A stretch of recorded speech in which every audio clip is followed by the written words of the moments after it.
Attenborough once said that people are not going to care about animal conservation unless they think that animals are worthwhile. Wildlife conservation is not new in Kenya. Tazama set out for a 2-day journey to explore the lush wilderness at Kora National Park, the home of George Adamson, also known as Baba ya Simba, a wildlife conservationist and author.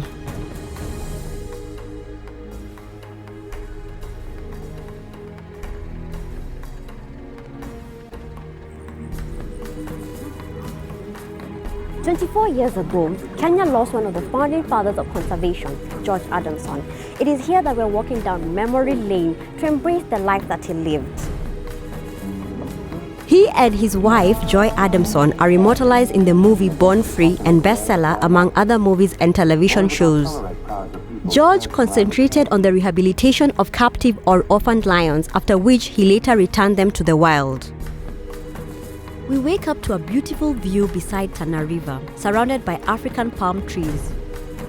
It's around 6 a.m. and we have to do warm-up sessions before going up Kora Rock. Modern-day conservationists are out in the wild to embrace the life that George Adamson lived. As you can see behind me, there are people who are getting into a bus. We are on our way to Kora Rock, where we're going to find out more about conservation efforts that have been done right here at Kora National Park. Kora National Park covers a total area of 1,787 square kilometers and is by far the third largest protected area after the Savos. KWS manages this protected area together with Wingi National Reserve, which is really expansive.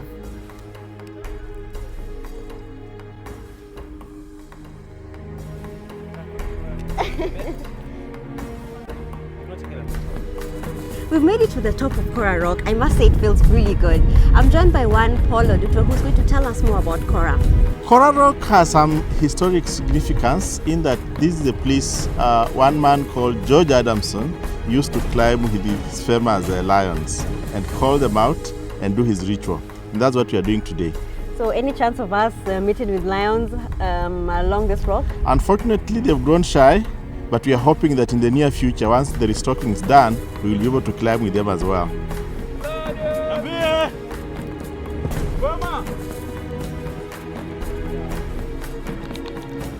So he would come here, and this is the message he would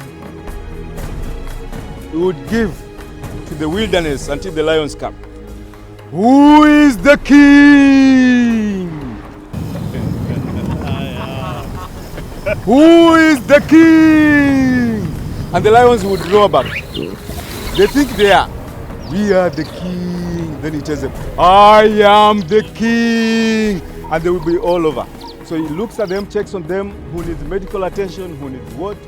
Then we had famous lions, Christian the lion, Boy the lion, Suleiman the lion, among various other lions.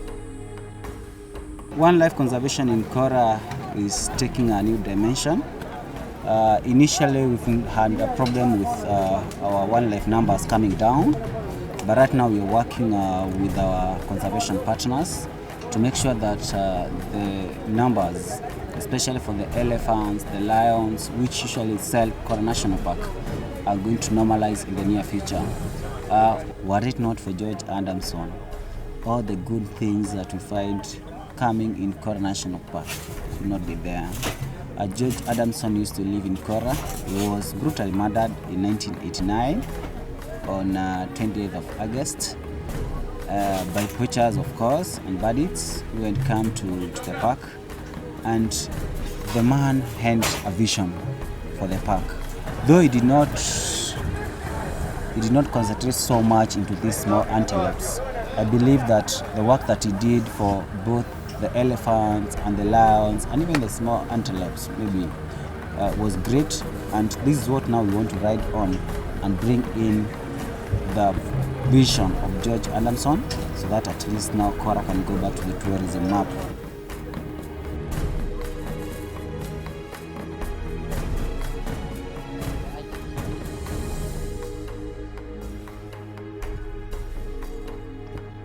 Can you imagine? Victor Mutuma is a programs officer at Born Free Foundation, an organization that was set up by cast from the movie Born Free. It has since been advocating for wildlife conservation. When George died, we had at least 10,000 lions. We now have 2,000 lions left or thereabouts, so it's quite a challenge. People need to do so much to put a lot of efforts in denying themselves a lot of comfort and trying to go out of their way to basically try and help up the numbers of the wildlife. Because the numbers are dwindling, the conflicts between human beings and the wildlife is terrible. A lot needs to be done, because there is much more human population than there was during George's time, and therefore people need to learn to coexist with these animals, just like our grandpapa George did during his time. We always work with the communities, KWS and other stakeholders, in trying to have everybody really involved and appreciating why conservation is important. Through song and dance, communities around Kora also tell the conservation story.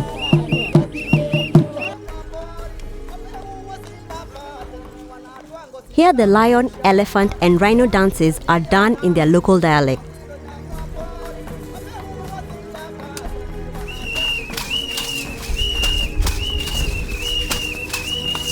For me, I think the government needs to do a lot more in conservation. We need to see them, we need to hear them. Because you can see in Kenya, a lot of the conservation that is done by other people, outsiders, foreigners, donors. Where is the Kenya government? I think there's still a missing link. Like, we talk about government, donors, and no one mentions the community, which is the community that actually is on the ground and does most of the conservation work. It was 2 days of discovering the true heritage of our wildlife. And my thoughts are, we must find a way to reconnect with Kenya's diverse wildlife and rich heritage.